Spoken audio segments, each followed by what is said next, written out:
Long ago, a young man named Gideon and his father were hiding in a wine press. They were threshing wheat there to keep it hidden from the Midianites. Then suddenly, in a shining light, an angel of the Lord appeared unto Gideon and said, "The Lord is with you, mighty man of valor. God will use you to save your people from the hands of the Midianites." Me? I'm the smallest in my whole family. How can I do something so big? But God knew the truth. He saw a brave heart inside of Gideon, one that just needed a little faith to grow. At this point, Gideon was not sure if God was truly speaking to him, so he asked the angel for a sign that God was speaking to him. Gideon made a sacrifice as he was instructed by the angel, and the angel caused fire to come up from the rocks and consume his sacrifice. And then the angel disappeared from before his eyes. So, Gideon built an altar there to always remember that he had been visited by God. After this, Gideon wanted to know if God would truly use him to deliver his people, so he asked for another sign.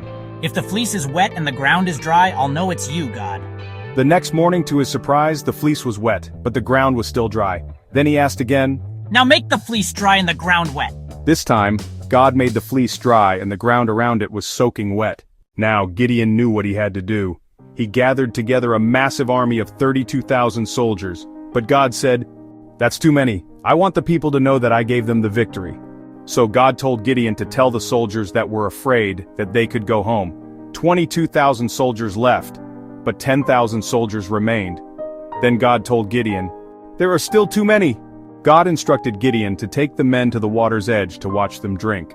Most of them fell to their knees and lapped the water like dogs, but 300 of them drank the water by putting their hands to their mouths. God chose those 300 brave soldiers to face the huge Midianite army.